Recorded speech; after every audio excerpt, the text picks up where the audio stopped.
The Wheel of D, one of the longest standing mysteries in the world of One Piece, has captivated fans for decades. This mystery is one that fans have theorized and speculated about for years, but recently one Reddit user, the Key is 27, posted an interesting connection that's rooted in ancient philosophies and theorizes what may have been a major influence on Oda's world building. Today we're diving into an explosive theory that links the Wheel of D to the Wheel of Dharma, and uncovers many other connections between Buddhist teachings and the mysteries of One Piece. Let's start with the Wheel of Dharma. Dharma refers to cosmic law, the inherent nature of reality and the universal truth taught by Buddha. It is essentially a moral code of righteousness. In Dharmic religions like Buddhism and Hinduism, the Wheel of Dharma symbolizes Buddha's teachings and the path to enlightenment. On the Wheel of Dharma, there are 8 spokes that represent these important values: the Noble Eightfold Path, principles that lead to enlightenment or liberation. The Noble Eightfold Path has, as you might expect, 8 tenets. The right view, understanding, clearing confusion, seeing reality as it is, free from delusion. The right intention, acting with selflessness and avoiding harmful intent. Right speech, avoid telling lies, don't mince words. Right action, conduct yourself appropriately and morally. Right livelihood, avoid a lifestyle that may harm others. Right effort, cultivating positivity and enthusiasm. Right mindfulness, presence of awareness and control of body and feelings. Right concentration, single-mindedness, maintaining focus. Do any of these ideals sound familiar? Liberation is a theme we've seen over and over again in One Piece, from Luffy's fight against tyrants to his quest to become the freest man on the seas. And it seems that Luffy embodies many of these 8 principles perfectly, so perfectly that it may not be a coincidence. Oda could have been inspired by these tenets, so let's take a look at their influence on Luffy's personality and actions. Let's start with the right view tenet. Luffy has an uncanny ability to see through the people around them to their hearts. He is often a great judge of character, as seen in his willingness to trust the likes of Nika, Robin, and Frankie when they had previously been seen as antagonistic. This is also greatly shown when Luffy sees through Nika Robin's declaration of loyalty to the world government at Annie's lobby and sees that she is actually crying out for help. Luffy is not easily deceived when it comes to the well-being of his crew. A prime example of this is Sanji suffering through the Whole Cake Island arc. Sanji chose to isolate himself from the crew and sacrifice his freedom to help ensure their safety, despite how much he wanted to stay with them. To protect them, he even directly opposed Luffy in battle, but Luffy refused to strike back as he saw through Sanji's facade. As Luffy said to Sanji, "No matter how many times you hit me, you will be the one that suffers." Sanji was the one suffering, which Luffy could clearly see. Right intention and action. Luffy consistently acts with good intentions, though his methods are sometimes unconventional. He always fights to protect others and refuses to kill his enemies, even when others may think they deserve it. Luffy also refuses to stand by when others are facing injustice, even if it comes with great personal risk. Right speech. Luffy is brutally honest, and he always speaks his mind, even when it gets him in trouble. Although he isn't the most eloquent person, he is sincere and his words often have a profound impact on others. Right livelihood. On paper, you may think that the life of a pirate is contradictory to the Eightfold Path tenets of exhibiting a livelihood that is considered right. But Luffy isn't exactly a typical pirate, now is he? He doesn't steal, plunder, conquest, or cheat. He is an unconventional pirate to say the least, and I still think he embodies this principle by outright rejecting the livelihoods of other more violent and unseemly pirates. As he has said to others, he isn't a hero. It's up to them to determine if he's good or bad based off of Luffy's own actions in front of them. Right effort. Luffy is the epitome of optimism and perseverance. No matter how insurmountable the odds, he faces them with a smile on his face. Right mindfulness. While Luffy is impulsive, he has demonstrated deep mindfulness, especially in the realm of emotional awareness. He knew how much Nami was hurting during Arlong Park. The moment she asked for help, he was already prepared. He knew how much Sanji was hurting during Whole Cake and refused to leave a certain spot until Sanji returned to him. Even observation haki can sense the emotions of others to help grant a better understanding, something Luffy excels at. Right concentration. Luffy has repeatedly shown his ability to focus on a single target and achieve his goals through determination and dedication. He was determined to learn Rio to use against Kaido. Even in the midst of battle, he learned advanced Conqueror's haki through his sheer determination to take down the tyrant. When Ace was captured, Luffy infiltrated and broke out of Impel Down, even against all odds. He managed to free Ace from his platform moments before execution due to his unwavering resolve.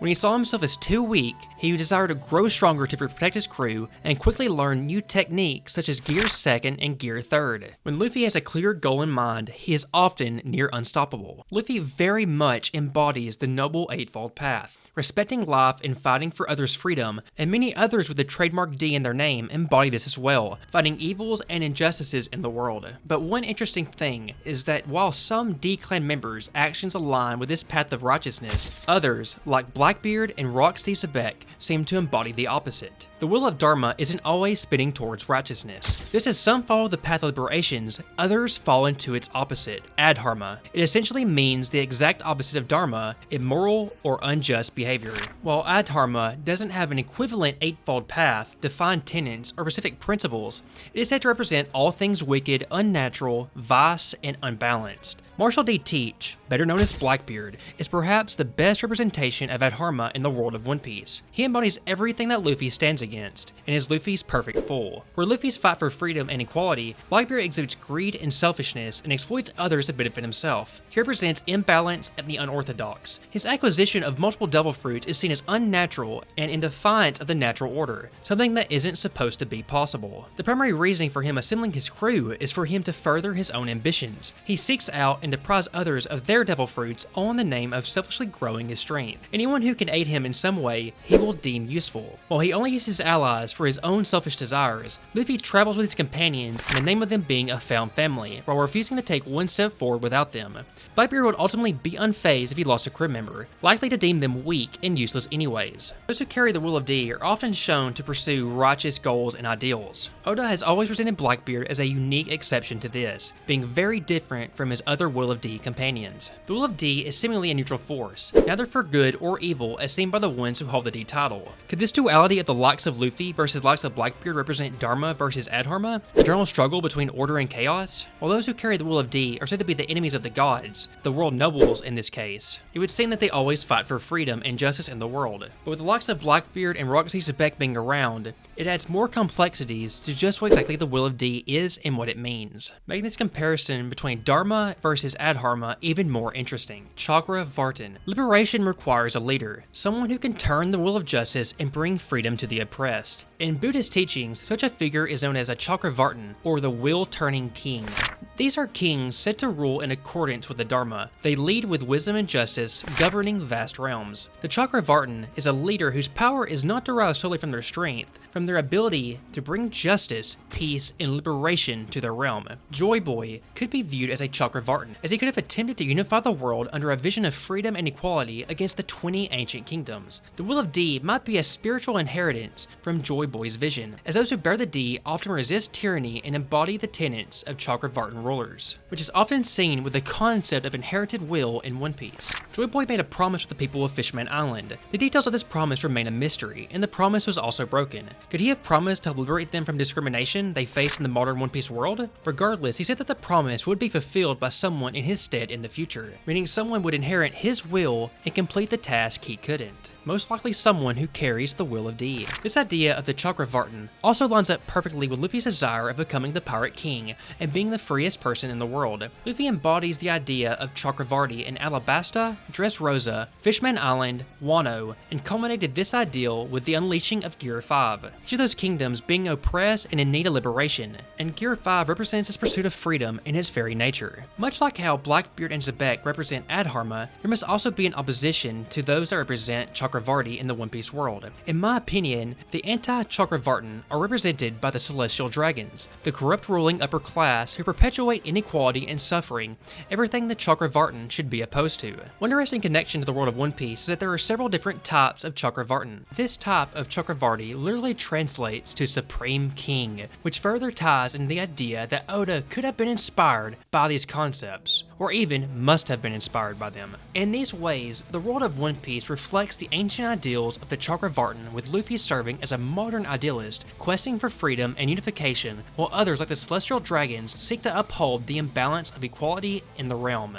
There's also lots of symbolism in the One Piece world that could be connected to Dharma. The Wheel of Dharma is seen as a sun symbol in many places worldwide in real life. The wheel is often built at the entrances of Buddhist stupas, and it's even been pointed out that the stupa and bar hut actually resembles a straw hat. There are also pinnacles which can bear correlations to One Piece symbols as well, this pinnacle being an example, such as the Kazuki family crest or whale fins resembling that seen in Zoa. In Buddhism, the Vajrasana is the throne of enlightenment, a throne not meant to be sat or occupied, but as a symbol of the missing Buddha. Similarities and patterns between the right side of that throne and where Emu once stood in front of the large straw hat in One Piece have also been pointed out.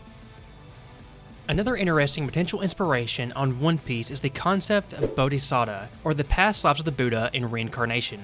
A bodhisattva or bodhisattva is someone who's on the path to becoming a Buddha and is close to achieving enlightenment, but refrains from entering paradise or nirvana to continue helping others around them, and can be worshipped as a deity. This sounds incredibly similar to Gear 5 and the concept of the sun god Nika. Gear 5, or the Nika-like state, is meant to represent Luffy achieving complete and utter freedom, knowing no restrictions or limitations to what he can do with his body, just being him where he is his most free, which could also be seen as him achieving enlightenment. The sun god Nika is worshipped as a god, and Luffy in Gear 5 is meant to invoke his image. Nika is said to liberate others and provide them freedom, just as Luffy does when he's in Gear 5, his freest or in most enlightened state, just as the bodhisattva refrains from entering paradise to help others, showing incredible similarities between the concept of Nika and bodhisattva. Joy Boy may represent a spiritual or symbolic past life of Luffy. There are similarities hinting that Luffy is the reincarnation or inheritor of Joy Boy's will and purpose.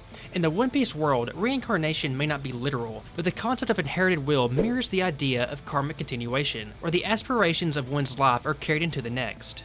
Zunisha even says Joy Boy has returned when Luffy achieves Gear 5. Luffy and Joy Boy no doubt have incredible similarities. It's hard to specify the fine details due to our limited knowledge of Joy Boy, but Oda has made the connection undeniable. It's likely that Joy Boy fought for the freedom of others against the 20 ancient kingdoms, just as Luffy does when he liberates modern lands such as Wano. Joy Boy was the original pirate and likely represented the very concept of freedom that Luffy strives to achieve. The largest piece of evidence connecting their similarities is that Emeth, the robot, outright thought Luffy was the actual Joy Boy himself. Nika as well carries similarities to Luffy and Joy Boy. It's unknown if Nika truly was a real individual in One Piece history. There's even a debate on if him and Joy Boy were the same person, or if Joy Boy was simply a previous wielder of the Nika fruit like Luffy.